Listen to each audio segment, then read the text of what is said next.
Hola, hoy les hablaré de la crisis de 1929 y las políticas económicas adoptadas por Lázaro Cárdenas. A finales de la década, la prosperidad basada en el desarrollo industrial en Estados Unidos pasó a depender de la especulación. El 24 de octubre de 1929, cuando la crisis fue inevitable y se extendió hasta el sistema bancario, a la industria y al comercio, provocaron la caída de la producción. Asimismo, se acumularon inventarios, hubo desempleo masivo, el comercio mundial se contrajo totalmente, se rompió el sistema de pagos internacionales, afectando en la mayoría de los países capitalistas. Sus consecuencias afectaron a todo el mundo, durando hasta la Segunda Guerra Mundial. México sostenía un modelo exportador derivado del porfiriato. Entre 1928 y 1930, esta actividad cayó 60%, lo que obligó a activar el mercado interno. El secretario de Hacienda intentó sostener el tipo de cambio para evitar devaluaciones, regresando al patrón oro y limitando la acuñación de monedas de plata para evitar la inflación. La bajada de ingresos obligó a usar las reservas para sostener el gasto público, que terminó por disminuir drásticamente. Asimismo, se busca incentivar la recaudación con más impuestos, aumentar aranceles y se dio el proteccionismo. Sin embargo, esto agravó la crisis. Hacia 1930 comenzó en México la lenta recuperación, gracias a factores como el gasto gubernamental, que empujó la demanda agregada en bienes para proyectos de infraestructura como carreteras, sistemas de riego agrícola, la reforma agraria, que distribuyó la tierra. La estabilidad social y política permitió la inversión y, por último, la recuperación de los precios de las exportaciones mexicanas en plata y petróleo.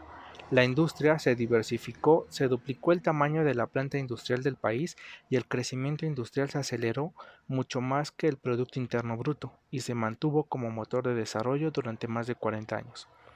Entre 1931 y 1932, las políticas expansivas de Estados Unidos, como la compra de plata nuevamente en nuestro país, impulsaron el mercado interno. El consumo de combustibles diversificó el comercio y nuevas políticas anticíclicas propuestas por el secretario de Hacienda disminuyeron la presión y la dependencia del exterior, enfocándose al pleno empleo y a la sustitución de importaciones. El aumento del circulante de la divisa fiat, la desmonetización del oro y la plata y la bajada de tasas de interés aumentaron la velocidad monetaria, lo cual mejora el consumo del gobierno. Aprovecha aumentar su capacidad de endeudamiento con el fin de reactivar proyectos productivos. Con esto, México comenzaba a salir de la recesión y de la crisis de 1929. El gobierno de Cárdenas se caracterizó por ser de corte nacionalista y social, por lo que interviene en la economía, pero no eliminó el libre mercado.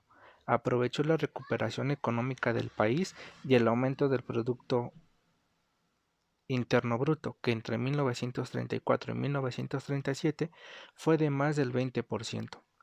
En 1936 adoptó el encaje bancario, así el Banco de México asume por completo las tareas de prestamista de último recurso y se integró el sistema bancario. También se permiten límites más altos de déficit para solventar las necesidades del gasto gubernamental. El ICR llegó a niveles de recaudación muy altos, lo que ayudaría a mejorar el camino hacia un futuro para desligar el gasto del gobierno de los ingresos provenientes del exterior de comercio, siempre sujetos a situaciones externas, para ligarlos a la recaudación interna del impuesto sobre la ganancia. En 1937, una nueva crisis en Estados Unidos trajo déficit en la balanza de pagos y una nueva devaluación, lo que enfrentó a Cárdenas con el riesgo de recesión, pero con el uso de medidas anticíclicas se disminuyen sus efectos. En 1938, el nuevo Código Fiscal da un respiro a las finanzas del Estado y mayor transparencia al uso de los recursos. Floreció la banca de desarrollo con instituciones como Nacional Financiera, el Banco de Crédito Ejidal, el Comercio Exterior, entre otros. Con la continuación de la reforma agraria se repartieron más tierras, incluso superando lo de los periodos anteriores. aumentando así la producción agrícola y la superficie cultivable. Se dispara la inversión pública y se emitió la Ley Federal de Trabajo, misma que provocaría algunas fricciones con los grupos empresariales. Derivado de incumplimientos laborales y un desacato de una sentencia de la Suprema Corte, en marzo de este año, Cárdenas opta por la nacionalización de la industria petrolera, que se convirtió después en una palanca de desarrollo nacional. A pesar de esto, no se incrementa el endeudamiento ni el déficit fiscal. La estrategia monetaria de tipos de cambio libre y oferta monetaria ayudaron a la velocidad del dinero. La inversión productiva en agricultura, en la modernización de la industria y el apoyo a las empresas fortaleció al desarrollo industrial que se convirtió por primera vez en el grueso del ingreso del país.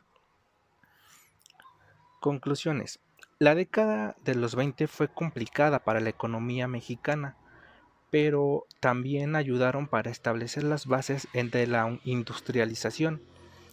La crisis del 29 afecta a todo el mundo. En un principio se trató de acuerdo a los países, a como los países lo hacían, pero poco a poco se van aplicando medidas de corrección que reactivarán la economía del país para alcanzar niveles nunca antes vistos. En este periodo, México dejó de ser un país agrícola, usó controles fiscales y monetarios para hacer frente a la crisis.